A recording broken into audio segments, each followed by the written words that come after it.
operating Turtle Island open to the public with visitors coming? Well, that's an interesting question because we're not really open to the public. For decades, audiences believed Eustace Conway was the quiet mountain man who chose the simple life over society. But beneath the peaceful surface of Turtle Island Preserve, something darker was unfolding, something that would pull in rangers, neighbors, courts, and eventually the entire country. While viewers of Mountain Men admired him as the last real frontiersman, authorities and locals slowly uncovered secrets that exposed a far more complicated reality. What started as curiosity soon spiraled into investigations, lawsuits, arrests, and allegations that shook the legend at its core. It all began on a stormy night that changed everything. Heavy rainfall swept across Turtle Island Preserve, causing the earth to shift and crack. A volunteer named Caleb noticed a strange depression forming at the edge of the property. When he dug into it, his shovel struck metal, wiping away the mud. He revealed a rusted iron hatch carved with symbols that only one person used: Eustace Conway. He alerted the others, and together they pried it open. A cold gust of air poured out like a breath from the past. A wooden ladder disappeared into pitch-black darkness below. Climbing down, the team found themselves in a narrow passageway. The walls supported by sturdy beams marked with Eustace's carvings. Shelves lined the tunnel, filled with jars of herbs, animal bones, and lanterns covered in dust. This wasn't a basic survival cellar or storm bunker. This was something engineered over years. The group moved deeper, discovering chambers filled with tools, pickaxes, a handmade pulley system, and precisely structured pathways that twisted and dropped like the design of a secret underground world. For years, locals whispered that Eustace Conway often disappeared into the woods for long periods, muttering about the earth holding the secrets of freedom. Those statements, once brushed off as philosophy, now seemed more literal than anyone imagined. The deeper the search team explored, the more they found multiple tunnels branching off. Some caved in, others carefully reinforced. They uncovered intricate symbols etched into the walls, connected to ancient Appalachian folklore. Melted candles surrounded a stone slab at the center of a ritual-like chamber, with bones arranged in geometric patterns. It was spiritual, unsettling, and intentional. The team pushed on until they reached a sealed wooden door reinforced with iron bars. Carved across it were the words, "The deeper you go, the more truth you find." That warning wasn't enough to stop them. Inside the next room, they found something completely unexpected: a concrete bunker containing military-grade crates, coded frequencies, old radio equipment, and notes in Eustace's unmistakable handwriting detailing what he called the Skynet of freedom. He had written about his desire to escape every form of modern tracking, every electric signal, and every trace of civilization.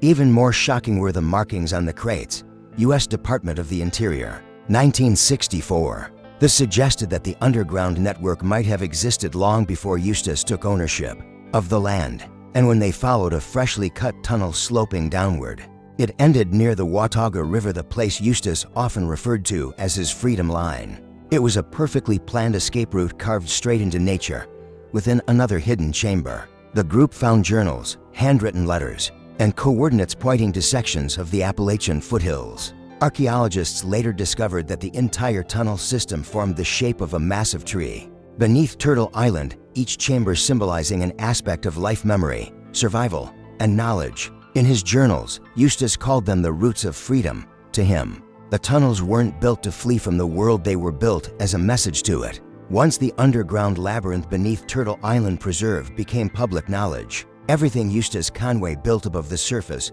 began to collapse. Crowds poured into the preserve hoping to experience the primitive lifestyle they had seen on Mountain Men, but local officials saw something far different. Across the property were dozens of unpermitted structures, cabins without approved foundations, unstable walkways, improvised wiring systems, and outhouses lacking any form of official approval. To the Watauga County Planning and Inspection Department, this wasn't a nature retreat.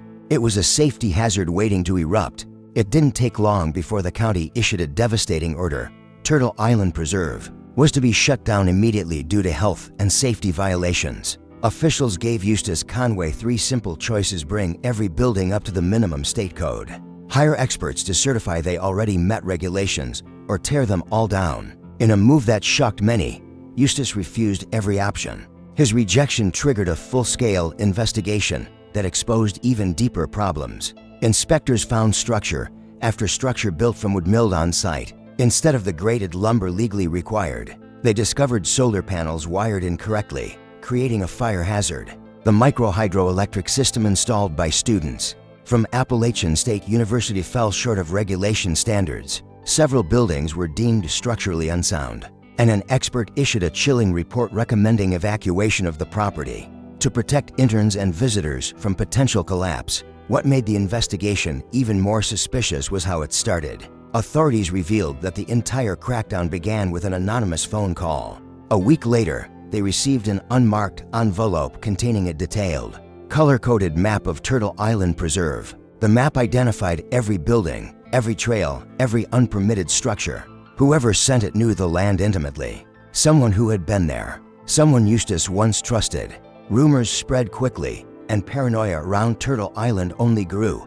While battling the county, Eustace Conway faced another devastating blow. A visitor named Kimberly Baker filed a lawsuit after being struck in the face by a stone during a sling demonstration at the preserve. The accident left her permanently blind in one eye. She settled with 2 staff members for $400,000, while Eustace agreed to pay her $75, and secure 2 mortgages on his land to cover the remaining amount. When he missed the payment deadline, Kimberly filed a breach of contract lawsuit that nearly cost him everything.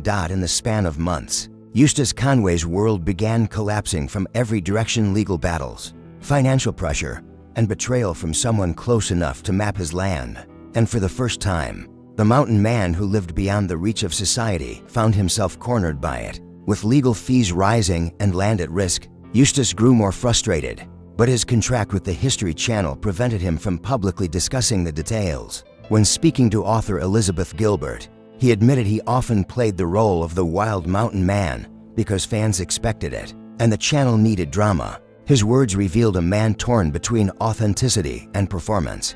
Then came the explosive fight with his neighbor Margaret Palms. She accused Eustace of trespassing repeatedly, tying her gate shut, posting signs on her property, and even blocking her driveway with wooden barriers. After numerous reports, deputies arrested Eustace Conway at the Watauga County Courthouse. Margaret claimed he had been trying to claim part of her land, and although they had been friends for years, something had broken between them. Many believe Eustace suspected Margaret was the person who reported him to the authorities, a claim later denied by officials. But the controversies didn't stop there. During a devastating hurricane, Eustace Conway posted viral videos accusing the government of hiding the true death toll. He claimed there were piles of bodies, refrigerated trucks filled with victims, and a cover-up preventing aid from reaching the Appalachian Mountains. The videos reached hundreds of thousands of viewers, sparking fear and outrage. The North Carolina Department of Public Safety responded immediately, stating that none of his claims were supported by evidence,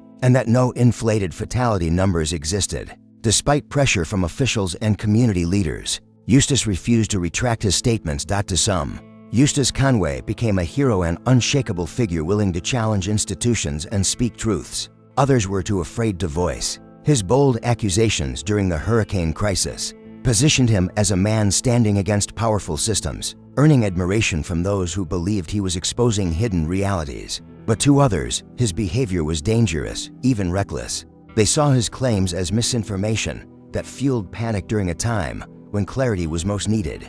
The divide grew deeper, and public opinion split sharply down the middle. His journey was carved through everything he built and everything he lost from the secret tunnels beneath. Turtle Island preserved the legal battles that drained him, the shutdowns that questioned his lifestyle, the neighbor disputes, and the arrests that tarnished his image. Every controversy followed him like a shadow, shaping his legacy as one of the most polarizing survivalists in America. In his own writings, he reflected a belief that defined his life: freedom cannot exist above ground anymore. The world's roots are safer than its sky weather. Eustace Conway will be remembered as a guardian of disappearing traditions or a man running from accountability. Only time will decide. So now the question is yours. Is Eustace Conway a guardian of freedom or lost in his own world?